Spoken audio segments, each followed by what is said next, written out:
안녕하십니까, 헤이오션입니다. 오늘은 7월 1주차 조선 기자재 업종 리뷰를 진행하도록 하겠습니다.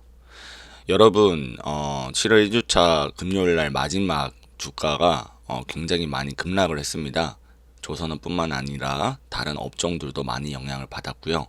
또 이 기자재 또한 시세 차익, 공매도 또는 여러 가지 많은 이벤트들이 겹쳐서 매도가 많이 나왔습니다. 제가 조선 기자재 업종 리뷰를 진행하기 전에 한 가지 좀 말씀을 드리고자 해요. 저희가 지금 접근하고 있는 이 종목들, 조선업과 조선 기자재들은요, 그냥 잡주가 아닙니다. 잡주가 아니에요. 이 말인즉슨 시가총액이 이렇게 조 단위로 플레이어 하나가 큰 영향을 미칠 수 있는 종목들이 아니라고 말씀을 드릴 수 있다는 겁니다.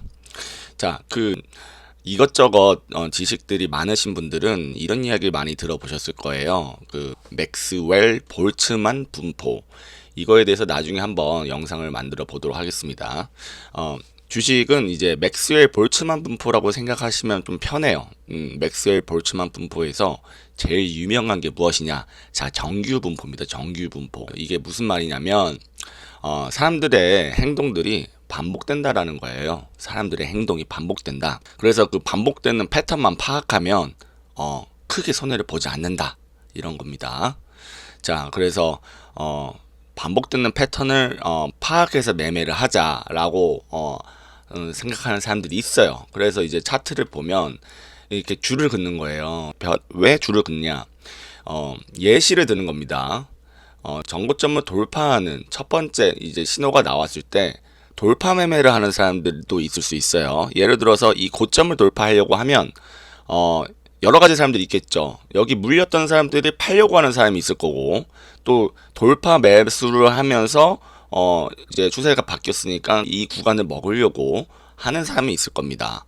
그래서 몇 퍼센트는 돌파 매수를 하려고 할 테고, 몇 퍼센트는 또, 내 본절가가 왔으니까 팔려고 할 테고, 사람들이 참여를 많이 할수록 이 정규분포 비율대로 그대로 간다라는 거예요.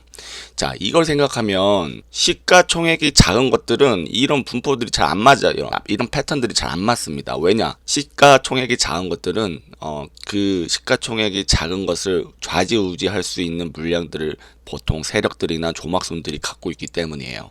근데 이렇게 시총이 큰 것들, 우리 조선업 쪽은 10조, 20조 이러지 않습니까? 이렇게 시가총액이 큰 것들은 이런 패턴들이 잘 맞고 좀 상일망이 가능합니다. 그래서 제가 편하게 여러분들 초보자분도 계실 거고 주식에 대해서 큰 수익을 내보신 분들도 계실 거고, 그래서 저희들은 여러분들의 눈높이를 한 번에 다 맞출 수 있게끔 그냥 편하게 설명을 드리는 거예요. 자, 그래서 예를 들어서 이제 20%가 이 돌파 매수를 한다면은 시가총액이 작은 것들은 10명 중에 2명이 돌파 매수를 안 할 수가 있어요. 4명일 수도 있고 그 중에 1명일 수도 있고 그래요. 근데 시가총액이 10조 단위고 이런 큰 종목들은 대부분 그 확률대로 정규 분포대로 간다라는 거예요. 그래서 이렇게 지지해 줄 때 사주고, 또 돌파할 때 팔든지 돌파 매수해서 같이 올라가주고, 이렇게 지지선이 깨질 때 이제 수익을 실현해주고, 이렇게 제안을 드리는 겁니다. 자, 대수의 법칙 알지 않으세요? 나중에 한번 맥스웰 볼츠만 분포랑 대수의 법칙을 정리해서 설명을 드릴게요. 그래서 정리를 하자면, 시총이 낮은 것들은 시장 참여자들이 적어서 차트대로 안 가는 경우들이 많습니다. 자기들이 차트를 만들어요. 조막선들이, 세력들이 차트를 만드는 경우들이 많죠. 그렇기 때문에 이런 경우들이 나오는 거예요. 우리 그나마 이제 현대마린엔진은 조단이고 또 시장 참여자들이 많다고 친다면, 제가 늘 테마주라고 말씀드린 것도 있지 않습니까? 이렇게 6,400억짜리 현대힘스, 이런 것들은 이제 이렇게 만드는 거예요. 자기들이 차트를 만드는 겁니다. 제가 이렇게 설명을 쭉쭉 해드리지 않았습니까? 전고점을 뚫는 돌파 매수 참여자가 나오게끔 만들어서 물리게 만들고 이만큼 쭉 빼는 거예요. 근데 여기 또 지지도 해주고, 그 다음에 다시 또 이만큼 올렸다가 또 이만큼 빼고, 이런 부분들. 그러니까 시가총액이 작을 때 테마주라고들 많이 하지, 제가 조 단위의 시가총액들이 나오면은 이렇게 움직임이 나올 수 없다라고 생각하기 때문에 테마주라고 설명하지 않는 겁니다. 조선업의 테마주라고 말씀드리는 HJ중공업도 마찬가지예요. HJ중공업도 뭐 이거는 현대힘스만큼은 아니지만 똑같습니다. 예. 제가 말씀드렸던 맥스웰 볼츠만 분포의 정규 분포 그리고 대수의 법칙을 생각을 하시면 좋을 것 같아요. 자, 이제 조선 기자재 관련 리뷰를 진행을 해보도록 하겠습니다. 자, HD 마린 솔루션부터 보도록 하겠습니다. 자, 현대 미포와 함께 헤이오션에서 추천했던 종목이었습니다. 조선소 종목에서는 현대 미포를 추천했고 조선 기자재에서는 현대 마린 솔루션을 추천을 드렸어요. 자, 이번 주는 현대 미포 뿐만 아니라 현대 마린 솔루션도 외국인들이 계속 매수를 대응했지만 기관들이 많이 팔았습니다. 뭐 의미 있는 거래량이 터지진 않았어요. 뭐 여러 가지를 이제 보셔야 되는데 의미 있는 거래량이 터지면서 하락을 기록하진 않아서 추세가 뭐 남아 있다라고 보셔도 좋습니다. 하지만 단기 추세는 다 망가졌어요. 보통 수익을 보려고 매수를 하시지 이 주식을 사서 이 회사의 경영자가 되겠다라고 생각은 안 하지 않으십니까? 자, 일단 5일선 깨졌고 21선 깨졌고 61선을 지켜주고 있어요. 네, 그래도 나쁜 신호는 아니죠. 그리고 고점 대비해서도 그렇게 크게 떨어지지 않았습니다. 그래서 다음 주도 더 하락하지 않고 횡보를 한다면 현대 마린 솔루션은 조금 가져가도 좋을 것 같아요. 하지만 저는 1차 매도 사인을 드리고 싶습니다. 여러분들한테 말씀을 드릴 수 있는 건 하나예요. 그 조선업과 조선기자재가 같이 흘러갑니다. 조선주가 올라가면 조선기자재 주가도 올라가고요. 조선업 주가가 떨어지면 조선기자재 주가도 떨어집니다. 근데 여러분, 제가 헤이오션에서 현대마린솔루션 13만원대 추천해가지고 20만원대 돌파를 한 이후에 첫 번째 매도 사인을 드리는 거예요. 추세가 꺾이면 대응을 해야 됩니다. 왜냐? 주가는 대응의 영역이기 때문이에요. 자, 이런 것들이 나올 수 있어요. 이렇게 이만큼 뺐다가 다시 추세를 만들어서 갈 수가 있는 겁니다. 하지만 이렇게 월봉, 일봉, 주봉이 이제 추세를 만들었을 때는 고민을 하셔야 돼요. 자, 대수의 법칙 8조 5천억이나 되는 큰 시가총액을 일개 개미들이, 일개 기관들이 좌지우지 할 수 없습니다. 네, 정규 분포대로 보시면 돼요. 네, 그렇게 말씀드릴 수 있을 것 같습니다. 자, 현대힘스 보겠습니다. 자, 현대힘스는 아까도 말씀드린 것처럼 시가총액 6천억 정도예요. 그래서 그냥 매각에 따른 조막손 세력들이 이 주가들을 가지고 놉니다. 그래서 보통 이 매각 이슈 모멘텀이 끝나지 않았으면 이런 것들은 계속 매매 대응을 할 수가 있어요. 하지만 지금 이 내부자들은 알 겁니다. 지금 뭐 엑시트 하기 위해서 골든타임이라는 걸 알아요. 뭐 피크아웃이라는 이야기도 있고 특히 현대힘스 가격이 너무 세서 눈높이에 맞지 않아서 매수자, 인수자들 없을 수 있어요. 이런 부분들 한번 고민을 해봐야 되는 거예요. 현대힘스는 딱 하나입니다. 매각이 되냐 안 되냐, 매각의 주체가 누구냐, 하나오션이냐 뭐 현대중공업이냐. 현대중공업이 이거 싸게 팔았을 텐데 재매수를 비싸게 할 이유가 전혀 없죠.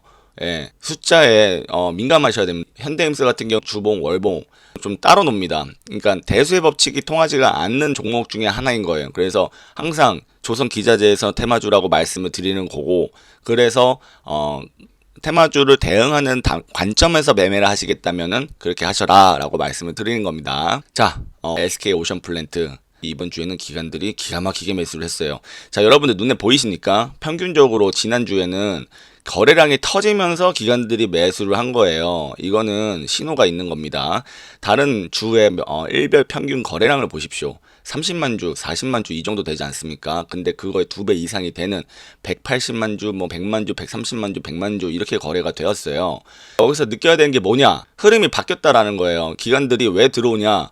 SK오션플랜트는 뭐 신재생에너지, 하부구조물 뭐 이런 부분들 여러 가지 모멘텀 받을 수 있는 정책적인 수혜를 받을 수 있다라고 판단을 하는 거예요. 해상 풍력에너지 이런 것들 하려면 해상 하부구조물 만들 수 있어야 되고 그런 것들을 전문적으로 하는 상강 M&T 오션플랜트가 수혜를 보겠구나라고 기관들이 들어오는 겁니다. 차트 나쁘지 않아요. 다음 주에도 상승을 기대해 볼만 합니다. 이거는 조선 기자재로 같이 묶여서 가는 게 아니라 이재명 정부의 정책, 수혜주 이렇게 판단해서 기관들이 끌어올리는 그런 느낌입니다. 선매수 하는 거예요. 그렇게 보시면 될 것 같고요. 자, 엔진사 보겠습니다. STX 엔진. 유황코가 대주주로서 STX 엔진은 매각을 해야 된다. 근데 시가총액이 밸류보다 너무 높다. 늘 말씀을 드렸습니다. 그래서 헤이오션에서는 이거를 살 바에 그냥 현대마린 엔진을 사라고 말씀을 늘 드렸어요. 고점 대비 36.18% 떨어졌습니다. 그리고 이제 요 18,000원 지지를 못 해주면 이제 급락이 나올 수 있는 구간이에요. 이제 유황코는 급락이 나오게 유도를 할 겁니다. 왜냐? 시가총액을 줄여서 매각을 해야 되기 때문이에요. 그러면 여러분들은 여러 가지 고민을 할 수 있습니다. 하나, 시가총액이 낮아지게 기다렸다가 많이 떨어졌을 때 사서 매각 이슈에 힘입어서 주가 상승을 실현한다. 뭐 이렇게 참여를 하실 수도 있고요. 하지만 굳이 기관들이 매도를 하고 외인들이 이렇게 매도를 하는 종목을 굳이 사가지고 물릴 필요는 없습니다. 그렇게 말씀을 드릴 수 있을 것 같고요. 자, 하나 엔진 보겠습니다. 이번 주에는 기관들은 많이 팔았는데요. 외국인들은 또 그에 비해 많이 샀어요. 이게 무엇을 뜻하냐? 거래량이 그렇게 크게 터지진 않았다는 거예요. 그러면은 손바뀜이 그냥 기관 외국인들은 주고받았고, 그 다음에 큰 변화는 없었다라는 겁니다. 대수의 법칙을 말씀드리는 겁니다. 하지만 차트는 깨졌어요. 뭐 일봉, 주봉, 월봉 다 깨졌습니다. 단기 추세가 꺾였다는 거예요. 단기 추세. 그리고 뭐 장기 추세는 뭐 살아 있습니다. 뭐 21선 살아 있고, 말씀드릴 수 있는 건 일봉으로 보는 것들은 뭐 아시다시피 우리 개인들이 단기로 접근했다 일봉도 많이 보지 않습니까? 단기 추세는 뭐 61선까지 다 깨졌어요. 주봉으로 볼 때는 61선까지는 안 깨졌어요. 그러니까 이제 플레이어들 중에서 조선업 사이클이 계속 갈 것인지 전 세계적으로 발주량이 계속 늘어날 것인지. 근데 상반기에 발주량이 반토막 이상이 나버렸는데 이게 과연 슈퍼 사이클의 초입이라고 그렇게 주장하는 사람들이 말이 맞는 건지. 돈은 누구 돈이냐? 각 개인들의 돈 아닙니까? 저는 여러분들한테 이익을 지키는 것이 가장 중요하다라고 말씀을 드리는 거예요. 그래서 하나 엔진 단기 추세는 다 꺾였다. 하지만 하반기에 조선업 발주량이 증가하고 그 다음에 전 세계적으로 뭐 탄소 배출권 아예 시나리오에 따라서 천사들이 계속 발주를 한국에다 내고 중국에다 발주를 내고 이러면은 엔진사들의 핵심 이익은 늘어날 겁니다. 하나 엔진 그렇게 말씀드리고요. 현대마린 엔진 보겠습니다. 현대마린 엔진 이번 주에 기관도 많이 팔고 외국인도 많이 팔았습니다. 의미 있는 거래량 이라고 말씀드릴 수는 없을 것 같지만 이 매도를 할 때 거래량은 1평균 대비해서 2배, 3배 정도 나왔어요. 그냥 대수의 법칙 생각을 하세요. 그리고 조 단위의 또 여러 가지 기관과 외국인들이 플레이를 하는 종목들은 전방 산업에 영향을 받는 이런 후방 산업 엔진 사업들 살펴보셔야 되고요. 아시다시피 대장주가 가장 먼저 오르고 가장 늦게 내립니다. 엔진사의 대장주는 비상장되어 있는 현대중공업 엔진사업부고요. 그 다음에 상승폭이 컸던 건 HD 현대마린 엔진이죠. 시장 점유율이 1, 2%대여서 이번에 5%까지 늘어나긴 했을 거예요. 하지만 조선업이 발주가 지속이 되고 계속 우호적인 전망이 나와야 되는데 사실 그렇지 않다고 제가 누누이 말씀을 드렸습니다. 실적이 좋지만 실적이 좋다고 해서 주가가 같이 좋아지는 거는 이 수주산업에 맞지 않습니다. 수주산업의 실적은 2년 전에 수주했던 것들이 반영이 되기 때문이에요. 이번 정권이 바뀌면서 친노조 정권에 들어섰기 때문에 노조의 취약한 구조를 갖고 있는 이 조선소들의 실적들은 올해가 피크일 가능성이 굉장히 높습니다. 여러분들 원화 가치가 하락하고요. 후판 가격이 올라가고요.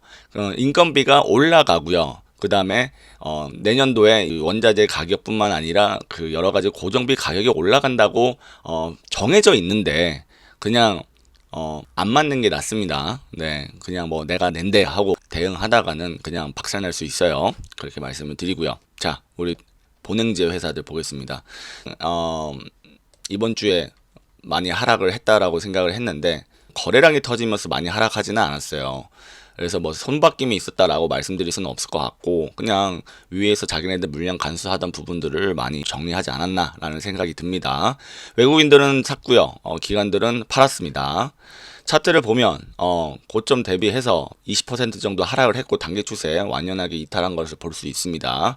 이것도 사실 조 단위의 시가총액을 기록하고 있지 않기 때문에 대수의 법칙에 적용하기 좀 어려울 수 있어요. 하지만 이 동성화인텍이라는 종목은 좀 대응하기가 원래 좀 어려운 종목이에요. 이렇게 스금 밴드폭이 적게 올리고 내리고 합니다. 그러면은 개미들이 좀 지치죠. 다음 주에 이 추세를 살려준다면 뭐 그냥 들고 가도 좋으실 거고, 만약에 추세를 회복을 안 시켜준다면 또 추가 하락 나올 수 있습니다. 수주가 계속 되어야 되고 LNG 발주량 자체가 많이 나와야 됩니다. 예, 동성 화인텍, 뭐 알래스카 LNG 프로젝트 이런 것들이 있지만 이번 정권이 미국과 같이 협력할 수 있는 것들이 많지 않을 거예요. 당장 이번 정권이 미국 대통령이랑 뭐 만나가지고 뭐 무역 관세라든지 이런 부분 협의 되겠습니까? 입국조차도 안 될 수 있어요. 그냥 팩트만 이야기하는 겁니다. 동성 화인텍 그렇게 보시고요. 한국화본도 마찬가지입니다. 동성 화인텍이랑 같이 본행제 회사로서 LNG 운반선 발주가 많이 나와야만 혜택을 보는 거고요. 기관들도 사고팔고 많이 했고 그에 비해 외국인들은 저가 매수를 조금 했습니다. 이런 부분들은 좋게 볼만 하고요. 그래서 LNG 본행제 업체들 주가는 다음 주에 추세만 뭐 유지를 시켜준다면 문제가 없을 것 같다라고 말씀을 드리면서 7월 1주차 조선 기자재 업종 리뷰를 마무리 짓겠습니다. 구독과 좋아요, 댓글은 컨텐츠 제작에 큰 도움이 됩니다. 감사합니다.